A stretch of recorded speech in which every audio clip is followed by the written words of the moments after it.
Hi, I'm Tim. Welcome to Watchbox, and thanks for logging on. If you love this watch, email me, tmosso@thewatchbox.com. It's in the description below. Your purchase and pricing email question line for buying this or any watch you see on any Watchbox platform. Please reach out to me directly. Email tmosso@thewatchbox.com for pricing. Today, we're discussing the Lange Söhne Lange 1. This is the reference 101025, sometimes described as the stealth dial. This look is often associated with an early 2000s limited edition that was made for Cellini of New York City.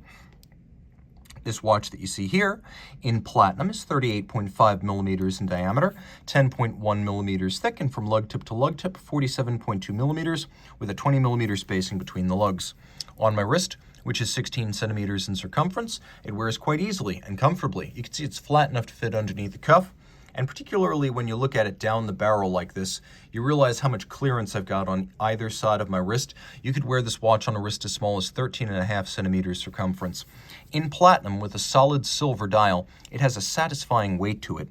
It's accompanied by an a Lange Söhne factory strap in brand new condition, black calfskin on the bottom, large rectangular scale alligator leather on the top, with a matte finish. You can see that there is a broad folded edge, a monotone stitch, and then we have the Lange pin buckle to match.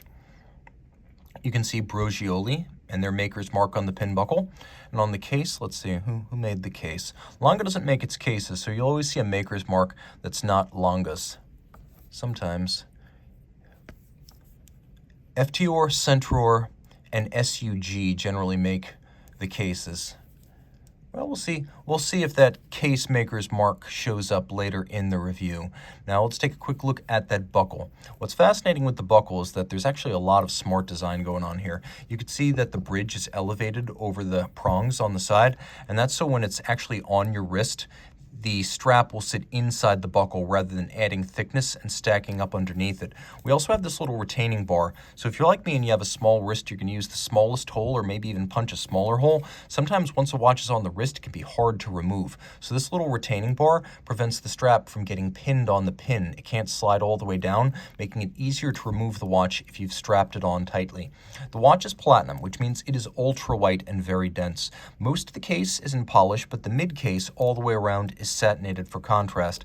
In characteristic Lange fashion, the lugs are stepped out from the case band, and you can see the attention to detail is excellent as the pusher adjuster for the panorama datum on the dial features a combination of a satin outer face and then polishing around its edges. We have a Lange branded crown, and then we have a bezel that has a short vertical section and a shallow domed profile giving way to the dial.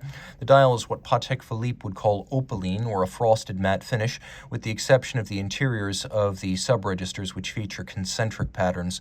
We have white gold frame for the date. We have white gold indices and numerals. We have blued hands for all of the function and displays. We have quarter Roman numerals, and of course we have the up-down power reserve indicator. And when it's up, this manual wind movement has a 72-hour power reserve.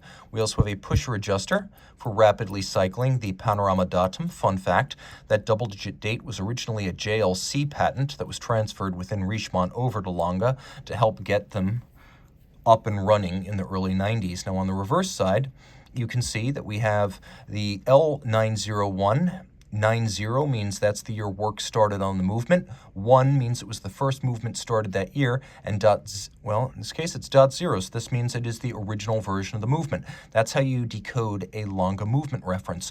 Twin barrels, 72-hour power reserve, 6 beats per second, hacking second, push button quick set, adjusted in 5 positions, which is the high horology and chronometer standard. It's a twin barrel movement that pivots on 53 jewels. It has German silver bridges and plates. That's a nickel copper zinc alloy with the copper giving it the golden hue. You can see the gleaming mirrored anglage around all of these service access panels, as well as on the edge of the bridges. The case clamp screws, the cover to the escape wheel cock, and then the swan's neck, as well as the curb pin regulator. All of that is black polished and finished with diamond paste. We have glasuta stripes across the bridges, engine turning on the base plate. We have fired blued screws as well as the black polish. We have freehand engraving on the balance cock, so no two are exactly alike. And then we fit our jewels into golden chaton and then fit those cups into the bridges using screws, an old pocket watch method of making watches that reminds us that during the 19th and early 20th century, Eastern Germany, state of Saxony, town of Glashütte, were foremost in the world at crafting fine timepieces, and this watch is a resurrection of that tradition and 30 meters water resistant, which means you probably don't want to take it swimming. But reach out to Team Mosso at thewatchbox.com for purchase and pricing details.